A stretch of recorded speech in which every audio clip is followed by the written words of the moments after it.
할렐루야. 예수 그리스도 이름으로 하나님 말씀 증거하겠습니다. 우리 다 같이 성경 말씀 에베소서 1장 13절 14절 말씀을 다 같이 찾겠습니다. 에베소서 1장 13절 14절 말씀을 우리 같이 한 목소리로 읽겠습니다. 시작. 그 안에서 너희도 진리의 말씀 곧 너희의 구원의 복음을 듣고 그 안에서 또한 믿어 약속의 성령으로 인치심을 받았으니 이는 우리의 기업의 보증이 되사 그 얻으신 것을 구속하시고 그의 영광을 찬미하게 하려 하심이라. 아멘. 네, 오늘 이 시간은 그리스도 안에서 인치심을 받았으니 라는 제목으로 하나님 말씀을 증거하겠습니다. 우리가 얻은 이 구원은 마치 시계를 보는 것과 같습니다. 여러분 시계가 있으십니까? 집에 가면 시계가 있죠. 시계는 굉장히 간단하게 생겼습니다. 바늘이 2개, 3개가 이렇게 끊임없이 이렇게 돌아가지 않습니까? 네, 그것이 우리에게 시간을 알려줍니다. 조선시대 사람이 그걸 봤다면 뭐 이거 뭐야? 이제 그랬을 것입니다. 뭐 이거 별것 아니네? 그랬을 거예요. 그런데 참 신기하지 않습니까? 그 바늘 하나가 딱 그만큼 갑니다. 한 칸을 정확하게 갑니다. 그것이 계속 반복되지 않습니까? 이게 굉장히 단순한 것처럼 보여도 그 시계 뚜껑을 딱 열어보면 그 바늘 뒤에는 뭐가 있죠? 톱니바퀴가 있습니다. 몇 개인지 세어보지는 않았지만 톱니바퀴가 여러 개 있지 않습니까? 그것이 서로 맞물려서 쉴 새 없이 이쪽으로 저쪽으로 크고 작은 것들이 돌아가고 있습니다. 그리고 그 톱니바퀴 안에는 우리 눈으로는 보이지도 않는 그런 아주 작은 그 톱니들이 있죠. 이것이 아주 정교하게 만들어져서 한 칸 한 칸 움직일 때 그것이 연결되어서 결국에 바늘이 한 칸 움직이는 것으로 드러나게 되지 않습니까? 아주 지혜로운 그런 기술자가 계획을 해서 또 정밀하게 만들어야 이게 딱 한 칸 갑니다. 아마 여기 있는 우리 보고 만들려고 하면 아무도 만들 수 없을 것입니다. 그러니까 이것이 바늘이 하나 딱 움직인다고 해서 이게 절대로 사실은 단순한 건 아니라는 거예요. 그죠? 왜 이런 이야기를 하냐면 우리가 얻은 이 구원에 대해서 이렇게 조선시대 사람이 시계 바라보듯 하기도 하기 때문입니다. 우리가 지금 참예수교에 앉아 있습니다. 뭐 살다 보면 그럴 수 있지 않습니까? 그리고 우리가 진리를 알고 듣게 되었습니다. 뭐 그럴 수도 있는 것 아닙니까? 그럴 수도 있다고 생각을 하지만 사실 우리가 이 자리에 있기 이전에 그 이면을 딱 열어서 보면 하나님의 그런 계획과 하나님의 그런 경륜들이 아주 정교한 톱니처럼 이가 맞아가지고 수백 년, 수천 년을 흘러서 틀림없이 우리가 복음을 듣는 이 자리에 딱 이르게 됐다는 거예요. 이것을 우리가 생각하면 사실 감탄이 나와야 합니다. 근데 여러분들 표정을 보니까 별로 감탄이 안 나오는 것 같아요. 한번 생각을 해보십시오. 제가 대충 예상은 하고 왔습니다. 이렇게 이야기를 해도 여러분들이 다 그냥 뭐 이렇게 듣고 있을 줄 예상은 했습니다. 그러나 곰곰이 한번 생각해 보세요. 어떻게 왔을까? 그래서 우리는 바늘만 보는 게 아니라 바늘 뒤에 있는 뭘 보고 감탄해야 됩니까? 그래서 집에 가서 그 판을 다 떼세요. 톱니를 보고 사십시오. 내가 여기에 이르는 데는 하나님의 그렇게 많은 섭리 가운데서 그런 계획과 그런 사건들 가운데서 우리가 여기에 이르게 되었다라는 것입니다. 그래서 우리가 구원받았다, 여기 이르렀다는 것은 굉장히 놀라운 거예요. 굉장히 놀라운 것입니다. 그 과정에 대해서 에베소서 1장 3절부터 14절까지 기록하고 있습니다. 찬송하리로다 해서 시작을 했죠. 찬송하리로다 해서 시작을 했고요. 또 총 3번의 찬송이 나옵니다. 6절에 보면 영광을 찬미하게 하려는 것이라, 그 다음에 12절 영광의 찬송이 되게 하려 하심이라, 그리고 14절 그의 영광을 찬미하게 하려 하심이라. 3절부터 14절까지는 마침표가 없는 하나의 문장입니다.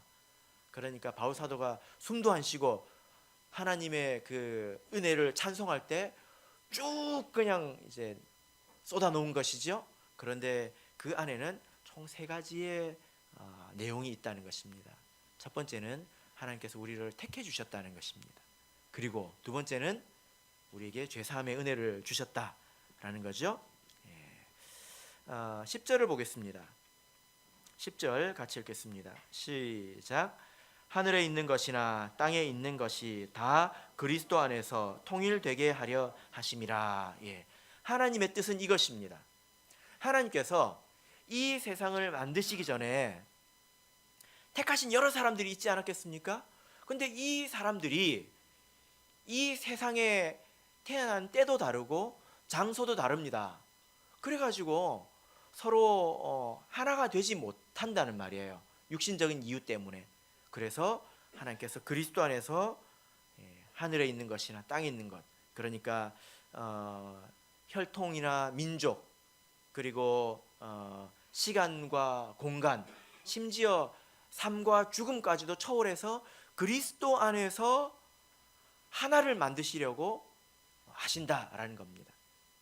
그래서 지금 아브라함과 우리는 만날 수가 없습니다. 죽음이라는 것이 가로막고 있죠. 그러나 그리스도 안에서 우리는 하나입니다. 만나 있다는 거죠. 그리스도 안에서 우리는 모든 것을 초월해서 한 가족입니다. 이것이 하나님의 뜻입니다. 이제 13절부터 14절을 보겠습니다. 자, 13절을 다시 읽겠습니다. 시작. 그 안에서 너희도 진리의 말씀 곧 너희의 구원의 복음을 듣고 그 안에서 또한 믿어 약속의 성령으로 인치심을 받았으니. 자, 지금까지는 계속 우리는 우리를 또 우리에게 뭐 이렇게 말씀을 했습니다. 그 구원이 우리를 위한 것이다. 그런데 이제 너희의 또 너희도 이렇게 말을 하고 있죠. 이것은 하나님의 구원이 이제 너희들에게 이르렀다라는 것입니다. 하나님께서 창세전에 예정하시고 그리고 수많은 그런 하나님의 섭리를 통해서 오늘 우리에게 주신 것이 무엇이냐, 그것이 오늘 우리에게 이르렀다는 거예요. 여러분 한번 생각해 보세요. 하나님께서 창세전부터 모든 지혜와 총명으로 만드신 은혜, 이것을 우리에게 풍성하게 주시려고 그 계획을 하셨고 그 시간이 딱 되어서 우리에게 쏟아졌습니다. 그것이 우리에게 무엇일까요? 무엇으로 오느냐라는 겁니다. 지난 시간에도 본 내용이기도 한데요. 7절을 읽겠습니다. 오늘 우리에게 실체적으로 주어진 그 은혜가 무엇이냐에 대해서 이 본문에서는 여러 가지로 이야기를 하고 있는데요. 7절 읽겠습니다. 시작. 우리가 그리스도 안에서 그의 은혜의 풍성함을 따라 그의 피로 말미암아 구속 곧 죄사함을 받았으니. 그 은혜의 핵심이 무엇입니까? 죄사함이에요. 지난 화요일에 오셔서 말씀을 들으셨다면 이해를 하실 텐데 못 오신 분이 계신 것 같아서 잠깐만 다시 설명을 하겠습니다. 우리는 죄인이죠, 그죠? 근데 우리 죄는 아주 죄질이 나쁩니다. 사람의 죄의 근본은 우리를 창조하신 하나님을 향해서 칼을 뺀 거예요. 하나님을 대적하는 게 모든 죄의 근본입니다. 다른 사물이나 나 자신에게 죄를 범한 게 아니라 죄의 근본은 하나님에 대한 것입니다. 그러니까 침을 뱉어도 땅에 뱉은 게 아니라 어디에 뱉은 것입니까? 하나님에게 뱉은 것입니다. 근데 그런 죄를 용서해 주셨습니다. 아주 죄질이 나쁘죠. 그리고 우리는 죄를 회개하기도 전에 죄를 짓습니다. 회개하기도 전에 죄를 짓는단 말이에요. 죄를 없애는 속도보다 죄를 짓는 속도가 더 빠릅니다. 그런 죄를 용서해 주신 것이 사실 넘치는 은혜라고 성경은 말씀하고 있죠. 자, 13절을 보겠습니다. 13절을 보시면 이 하나님의 은혜가 우리에게 어떻게 실현되었는가에 대해서 뭐라고 말씀하고 있습니까?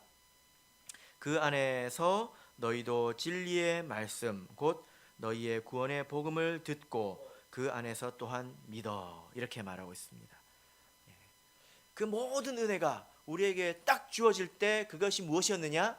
복음을 듣게 되었다는 것입니다. 이것은 굉장히 중요한 말씀이에요. 성경 안에서 우리가 듣는 것을 굉장히 중요하게 여기지 않습니까? 듣지 못하면 소망이 없습니다.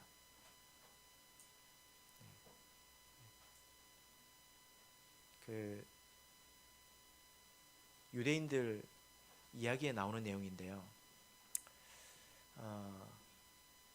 앞을 못 보는 사람도 있고, 못 걷는 사람도 있고, 못 듣는 사람도 있고, 말을 못하는 사람도 있고, 여러 가지 장애를 가진 사람이 있지 않습니까?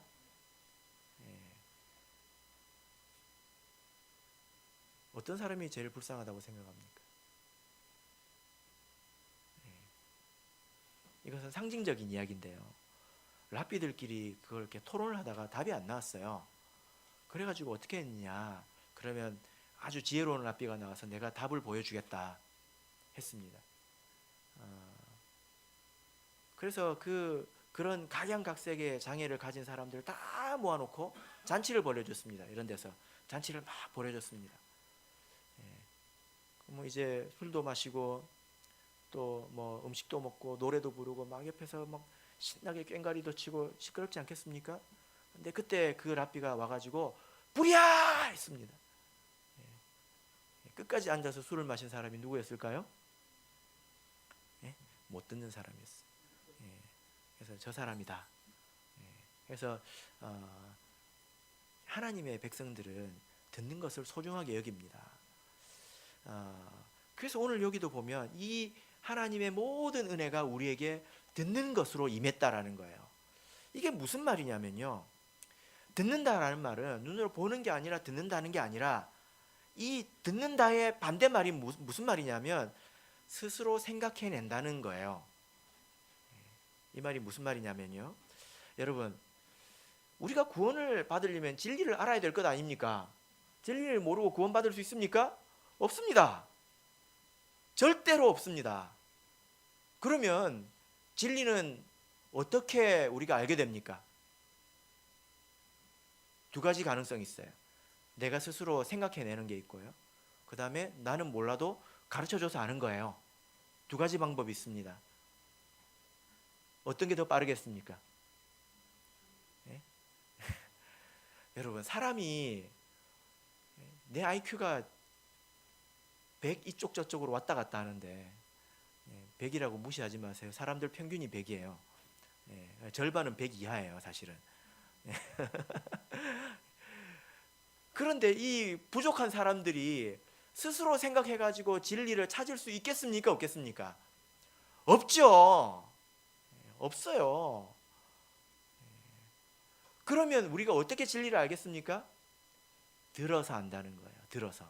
그래서 듣는다의 반대말은 뭡니까? 본다는 게 아니에요. 여기서 듣는다 이 말은 본다는 것의 반대말이 아니라 듣는다는 것은 스스로 생각해낸다의 반대말이에요. 그러니까 사람이 부족해가지고 스스로 생각할 수 없으니까 하나님께서 모든 지혜로 그런 경륜 가운데서 우리를 예비하셔서 진리를 듣게 만들어 주셨다는 거예요. 그리고 들을 때에 그 마음을 열어주셔서 받아들이게 하셨다는 것입니다. 여러분, 이게 정말 큰 은혜입니다. 여러분, 제가요, 우리 참예수교회 복음을 많이 전해봅니다. 그런데 들어도 못 듣는 사람이 얼마나 많은지 몰라요.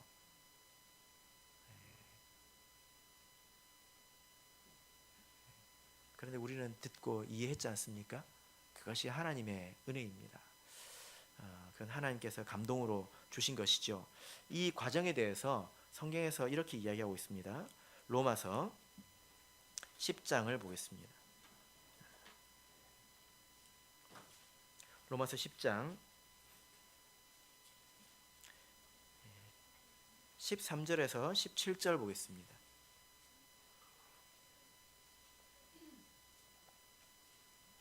로마서 10장 13절에서 17절,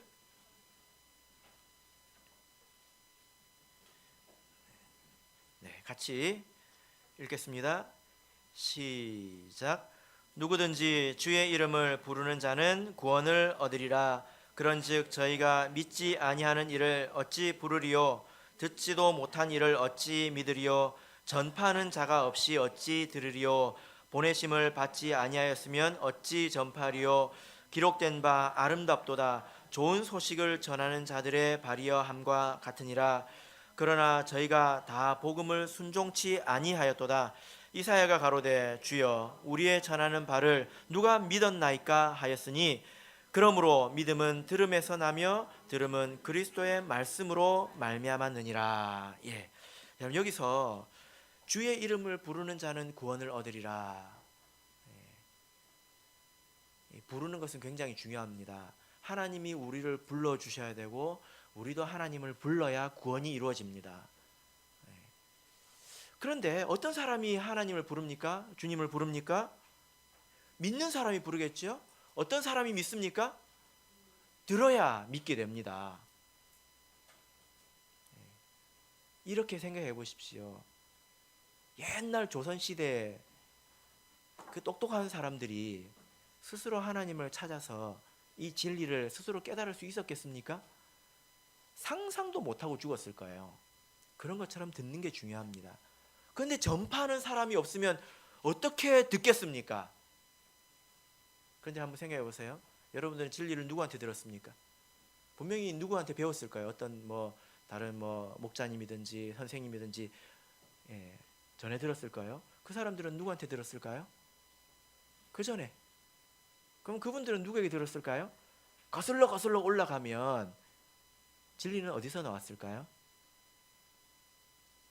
하나님이 예수님을 보내서 온 거예요. 그래서 예수님이 진리를 가르쳐 주셔서 그 제자들을 통해서 우리에게 지금까지 전해져 온 것입니다. 그러니까 하나님께서 보내시지 않으면 우리가 듣고 구원받는 것도 없다는 거예요.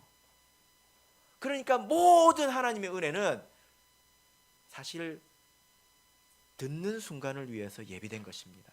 듣는 것이 그렇게 중요합니다. 들을 줄 아는 사람이 됩시다. 한 분만 아멘 하셨습니다. 제가 최근에 굉장히 똑똑한 사람을 만났는데요. 굉장히 똑똑한 사람이에요. 천재입니다. 그런데 이렇게 뭐라고 그러냐면 하나님이 있는 건 알겠는데 잘 안 믿어진다는 거예요. 성경을 읽으면 다 이해가 된대요. 우리의 성경 이렇게 읽잖아요. 그분은 앞뒤로 다 읽어요. 그리고 옆에는 영어 성경이 있어요. 영어도 앞뒤로 다 읽어요. 그러면 이제 내용을 다 파악을 합니다. 근데 그거밖에 없다는 거예요. 하나님이 책 속에만 살아있어요. 하나님이 책 속에서만 전능해요. 그러니까 머리는 똑똑한데 자기 심령은 메마른 거예요. 근데 우리는 안 그러지 않습니까? 머리는 나빠도 아주 기름진 신앙생활을 하기도 하잖아요. 그죠? 그분이 자기가 그런 고민이 있다고 이야기를 합니다. 근데 제가 그때 생각난 말씀이 뭐냐면 부자가 천국에 들어가는 것이 참 어렵다는 이야기예요. 자기 마음속에 스스로 생각이 너무 많고 스스로 지식이 너무 많으면요, 사실 들을 줄 몰라요. 말하고 가르치고 하는 것은 되게 잘하는데 듣는 걸 못해요. 되게 똑똑한데 듣는 걸 못해요. 그래서 제가 이제 거기다 대고 바로 그냥 뭐라고 그럴 수 없잖아요. 말을 좀 돌려서 해야 될 것 아닙니까? 말을 한 두 마디 하려고 하는데 그 두 마디 듣고 벌써 집중력이 흐려져 버렸어요. 머릿속으로 딴 데로 가버렸더라고요. 무슨 이야기인지 아시겠습니까? 사람이 자기 생각이 너무 분명하고 자기 이제 뭐 자기 자신에 대해서 너무 믿으면요, 들을 줄 모릅니다. 모르게 됩니다. 못 들으면 소망이 없는 거예요. 옛날부터 지금까지 그것은 항상 마찬가지입니다. 그래서 우리가 들어서 하나님 백성 안으로 들어왔지 않습니까? 우리는 듣는 사람이에요. 그래서 항상 들어야 합니다. 말씀 시간에도 잘 들어야 돼요. 지금이 얼마나 은혜로운 시간인지 여러분 아십니까? 하나님께서 모든 은혜로 예비하셔서 우리에게 주신 것이 바로 지금 이 시간입니다. 그러나 우리가 마음이 부유해서 또 교만해서 들을 줄 모르는 사람이 된다면 이것은 정말로 안타깝고 애석한 일이죠. 잠언 11장 2절을 보면 교만이 오면 욕도 오거니와 겸손한 자에게는 지혜가 있느니라. 겸손한 자에게는 뭐가 있다고요? 지혜가 있습니다. 여러분, 우리가 성령을 받을 때 어떻게 받았습니까? 무릎 꿇고 바보처럼 하나님 앞에 엎드려서 받지 않았습니까? 그죠? 하나님 말씀을 들을 때도 우리가 성령을 구할 때처럼 받아야 합니다. 그런 사람이 지혜가 있게 됩니다. 여러분요, 사람은요 갈수록 굳어집니다. 갈수록 경험을 의지하게 되고 갈수록 고집이 세집니다. 특별히 조심해야 될 것이 내 마음이 이렇게 자기의 경험과 이전의 어떤 지식으로 굳어지는 것입니다. 우리에게 지혜가 아직 충만하지 않습니다. 그러므로 끝까지 듣는 저와 여러분이 되시기를 진심으로 바랍니다. 다시 에베소서 본문으로 돌아가겠습니다. 에베소서 1장 13절 14절 같이 읽겠습니다. 시작. 그 안에서 너희도 진리의 말씀 곧 너희의 구원의 복음을 듣고 그 안에서 또한 믿어 약속의 성령으로 인치심을 받았으니 이는 우리의 기업의 보증이 되사 그 얻으신 것을 구속하시고 그의 영광을 찬미하게 하려 하심이라. 오늘 우리가 들어서 또 믿게 되어서 예수 그리스도의 이름으로 세례를 받아 죄사함을 얻게 되었습니다. 그리고 마지막으로 이제 찬송할 만한 내용이 있습니다. 바로 약속의 성령으로 우리를 인치셨다라는 것입니다. 그래서 우리 기업의 보증이 되신다 이렇게 말씀하고 있지 않습니까? 그래서 약속의 성령은 우리가 얻을 기업의 보증이 됩니다. 여기서 말하는 이 기업이라는 것은 중소기업이 아니고요. 얼마나 좋겠습니까? 하나님께서 세례를 받으면 중소기업을 하나씩 딱딱 주시면 생각만 해도 좋지 않습니까? 여러분들 너무 순수하지 않은 것 같습니다. 이럴 때 좀 웃어야 순수한 사람이에요. 죄송합니다. 여기서 말하는 이 기업이라는 것은 천국 유산을 말합니다. 뭐라고요? 천국 유산. 그래서 저 천국에 가서 우리가 받는 영원한 구원과 상급을 말하는 거예요.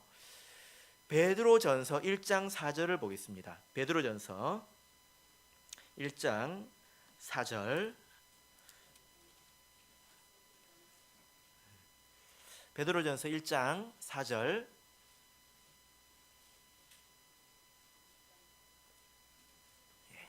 우리가 얻을 기업은 중소기업보다 더 좋은 기업이죠. 베드로전서 1장 4절 같이 읽겠습니다. 시작. 썩지 않고 더럽지 않고 쇠하지 아니하는 기업을 잊게 하시나니 곧 너희를 위하여 하늘에 간직하신 것이라. 예. 여기서 우리에게 주실 기업에 대해서 어떤 기업이라고 말하고 있습니까? 썩지 않고 더럽지 않고 쇠하지 않는다. 그런데 그 기업이 어디 있습니까? 하늘에 간직하셨다. 이렇게 말씀을 하고 있습니다. 그래서 하나님께서 우리에게 이 기업을 주시는데 문제가 있습니다. 우리가 그날까지 이르러야 된다는 거예요.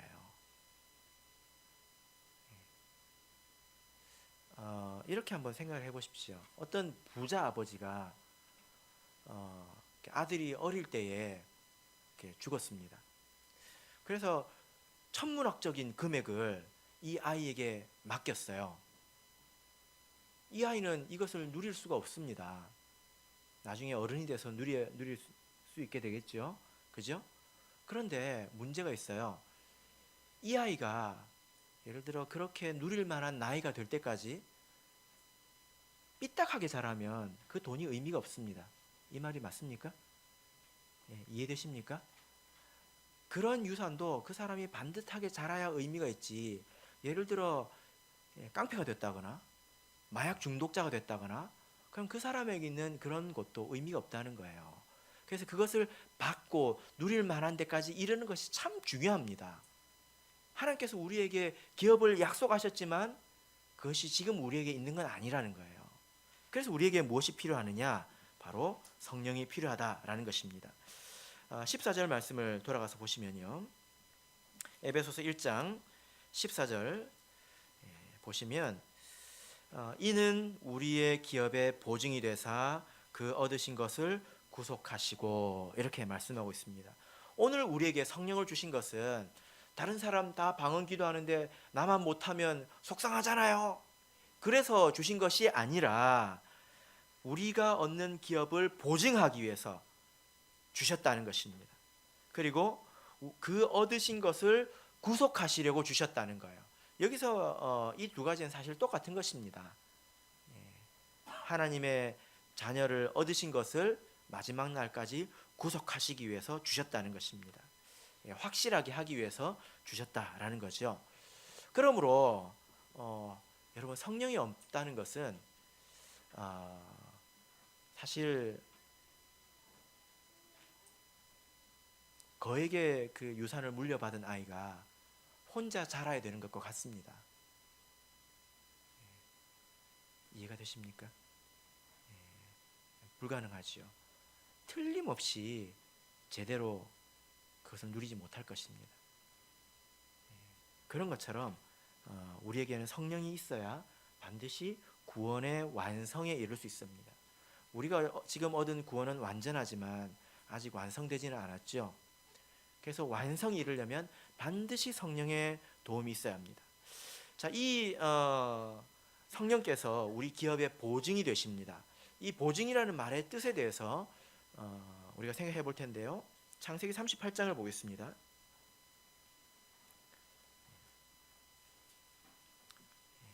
창세기 38장 17절을 보겠습니다.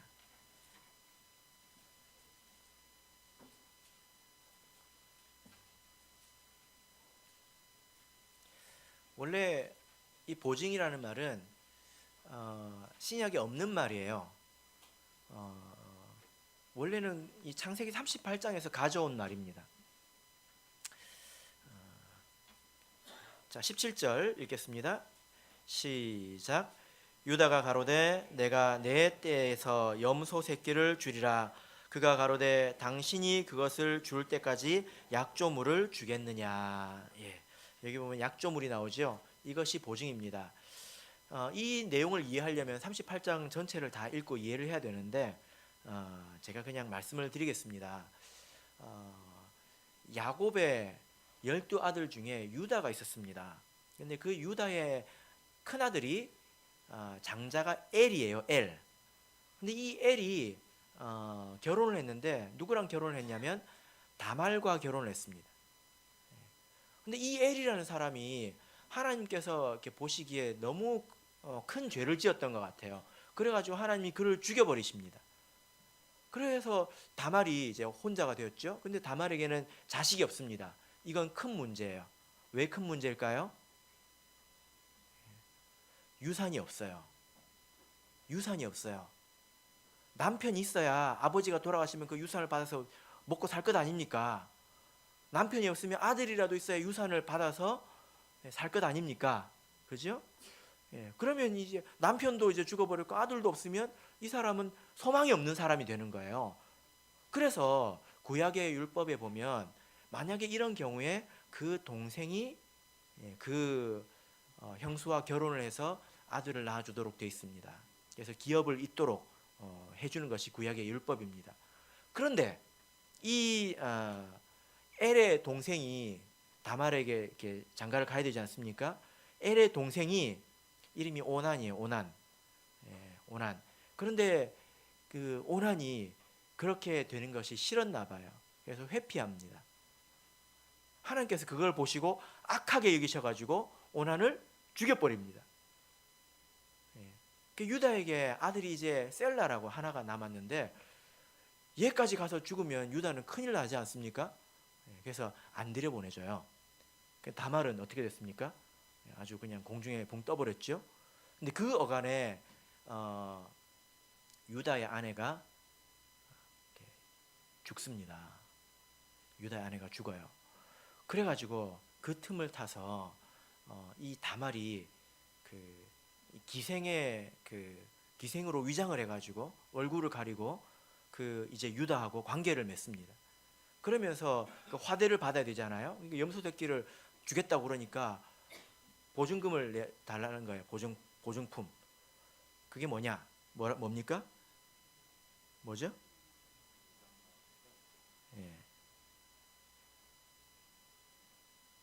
도장, 끈, 지팡이 이것입니다. 이거 팔면 얼마 받을까요? 아무것도 아니지요. 그런데 이 그 다말이 그 유다가 염소를 나중에 끌고 와요. 그래서 이 동네 저기 기생이 어딨냐 하고 물어보니까 이 동네는 기생이 없다는 거예요. 참 이상한 일이로세 하고 염소를 끌고 갑니다. 조금 있다가 소문이 나죠. 다말이 간음을 했다. 그래서 남편이 죽었는데 임신을 했다. 그 유다가 노발대발합니다. 그래서 유다가 뭐라고 말하는지 아십니까? 저를 끌어내어 불사르라 합니다. 어떻게 하라고요? 불사르라고 합니다. 그래가지고 질질 끌려 나왔겠죠. 여러분 이때 다말이 자기가 살 줄로 알았을까요? 죽을 줄로 알았을까요? 자기에게 뭐가 있습니까? 도장, 끈, 지팡이가 있어요. 그래가지고 막 추궁을 하니까 이 물건의 주인이 나로 잉태케 하고 탁 던지지요. 유다가 그걸 보고 얼마나 놀랐을까요? 얼마나 놀랐을까요? 어머나 하고 놀랐겠죠. 그래가지고 다말이 삽니다. 그래서 낳은 자식이 베레스예요. 성경을 읽으면 해야 돼요. 원래 이때. 왜냐? 이 베레스가 예수님의 조상이에요. 예수님의 조상이에요. 족보 안에 들어간다고요. 예수님의 족보 안에. 그래서 다말도 기업을 얻게 되었습니다. 이 약조물이 다말에게 어떤 것이었습니까? 심판을 이기게 하고 기업을 얻게 하는 것이었습니다. 이것이 우리에게 성령이 의미하는 바예요. 오늘 우리에게 성령은 심판을 이기게 하고 천국 기업의 보증이 됩니다. 성령은 우리에게 약조물입니다. 하나님께서 이 속에 들어오셔서 이것은 내 것이다 하고 선언하고 계시는 거예요. 아무것도 이것을 앗아갈 수가 없습니다. 성령께서 보증하시면 누가 그것을 앗아갈 수 있겠습니까? 그죠? 그죠? 그렇습니다. 그래서 성경에서 이것은 정말로 확실하다, 아주 확실하다 할 때 쓰는 표현이 있어요. 그게 뭘까요? 인치셨다 이런 표현을 합니다. 인치셨다. 이것은 확정해서 잠궜다. 그래서 변경할 수 없다. 이것입니다. 성경 안에서 인치셨다 혹은 인 맞은 자 이렇게 나오죠. 이것은 다 성령 받은 사람을 말하는 것입니다. 한번 여러분 생각해 보십시오. 우리 이 조선 시대에 어떤 쓰러져가는 그런 그 초가집에 임금님이 딱 들어앉아 가지고 이 집은 내 집이다 하면 이 나라에 그 초가집을 뺏을 사람이 있습니까? 아무리 초가집이 허름하다 하더라도 뺏을 수 있습니까? 그럴 수 없습니다. 마치 그것과 같아요. 오늘 우리가 정말로 누추한 사람이고 내 마음은 심히 부패했지만 성령께서 이 안에 들어오셔서 우리를 하나님의 자녀로 보증하시기 때문에 이 세상 그 무엇도 하나님의 손에서 우리를 빼앗아 갈 수가 없습니다. 이것이 하나님께서 우리에게 주신 은혜이지요. 여러분, 그러면 성령만 받으면 땡일까요? 성령만 받으면 끝입니까? 고린도 후서 1장을 보겠습니다. 고린도 후서 1장 21절 22절을 보겠습니다.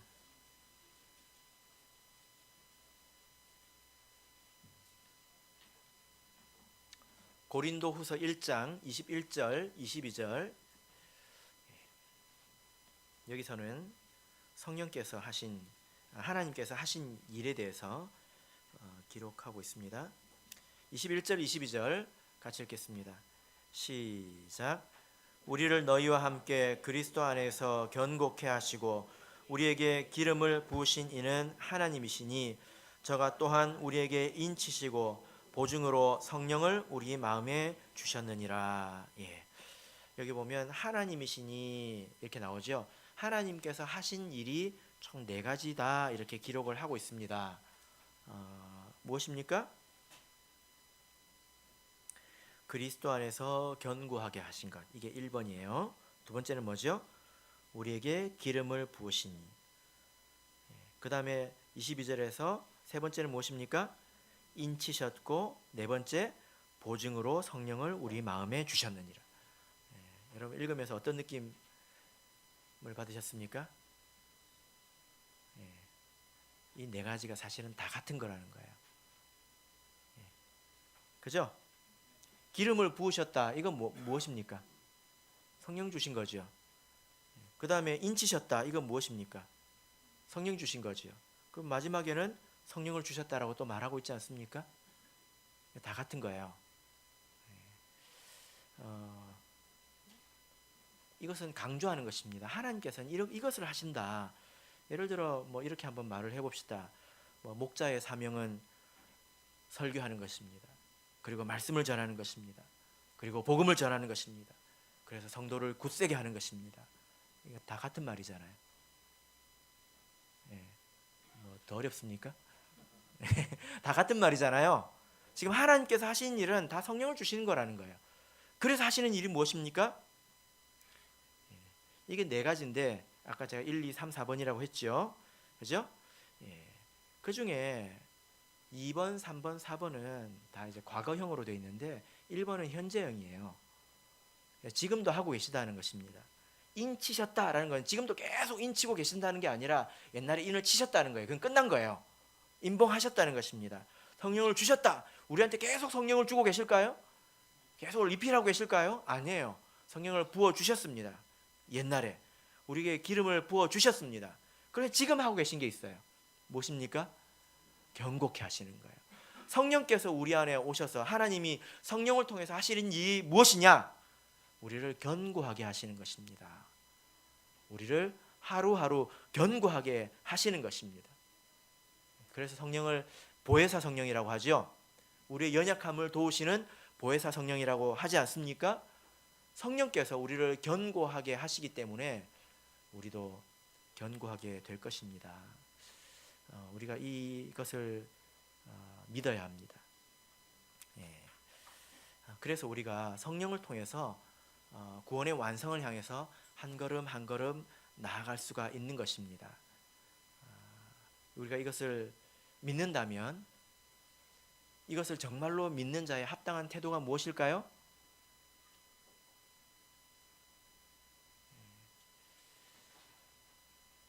하나님께 감사하는 거겠지요.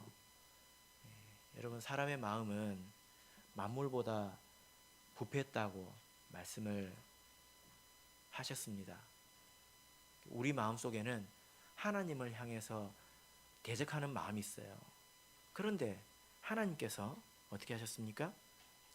이 안으로 들어오셔서 우리를 나의 것이라고 주장하고 계시지 않습니까? 그리고 우리를 견고케 하십니다. 쓰러져가는 초가집을 견고케 하고 계신다는 거예요. 안에서 계속 리모델링 하고 계신다는 거예요. 우리가 그것을 믿는다면 어떻게 해야 되겠습니까? 팔짱 끼고 아유, 그래, 하나님 한번 잘해보세요. 저는 좀 힘든 사람이에요. 한번 잘해보세요. 그럴까요? 그건 믿는 자의 태도가 아닙니다. 자기도 힘을 써야 합니다. 자기도 자신을 견고해야 됩니다. 자기가 자기 자신을 내어버리고 하나님 보고 알아서 하라고 하면 안 되는 거예요. 이건 믿는 자의 태도가 아닙니다. 에베소서 4장 30절을 보겠습니다. 근데 이 일에 있어서 팔짱 끼고 있으면 이런 일이 생기게 됩니다.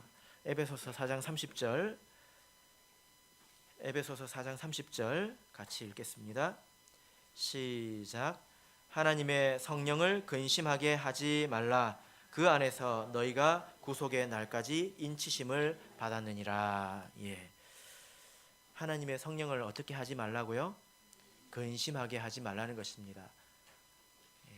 내가 내 자신을 스스로 견고케 하지 않으면, 하나님의 인도하심을 따라가지 않으면, 그것을 사모하지 않으면 하나님께서 근심하십니다. 그러다 보면 어떤 일도 생길까요? 데살로니가 전서 5장 19절을 보겠습니다. 데살로니가 전서 5장 19절, 데살로니가 전서 5장 19절 같이 읽겠습니다. 시작. 성령을 소멸치 말며. 성령을 소멸할 수도 있다는 것입니다. 하나님께서 우리에게 성령을 주셨는데요. 성령께서 임하셨는데 성령을 소멸하는 사람도 있습니다.